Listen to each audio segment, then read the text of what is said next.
Règle numéro 1 est ne pas tomber amoureux d'un joueur en prêt. Et comment faire lorsque tu aimais déjà le joueur de base, que tu as prévenu que tu étais chaud pour son arrivée depuis le mercato hivernal, que tu as prévenu que même si on recrutait Nico Williams, Marcus Rashford en prêt ce serait top, ce serait du bonus, que finalement suite à l'échec du dossier Nico Williams, il est devenu le premier choix. Nous sommes qu'au mois d'octobre. Et il est déjà le joueur le plus décisif au Barça. Il est déjà le joueur le plus décisif en Ligue des Champions. Il avait une lourde responsabilité, remplacer tes cadres. Rafinha, Yamal qui se sont eux deux blessés. Dites-vous que Rafinha et Yamal n'ont que 3 matchs ensemble si je me trompe pas.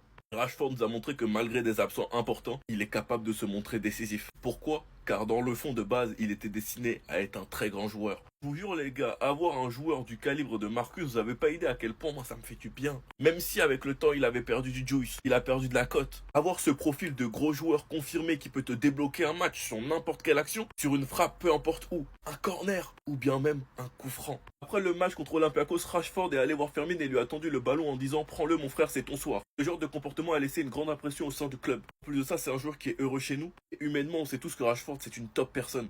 Fabrizio Romano il explique qu'en gros si Rashford continue comme ça il a de grosses chances de rester au club. Rashford a lui-même déclaré hier qu'il veut tout faire pour rester de nombreuses années ici. En tout cas, enfin bref, donc vous les gars vous en pensez quoi? Ramenez-vous sur cette importance en nu.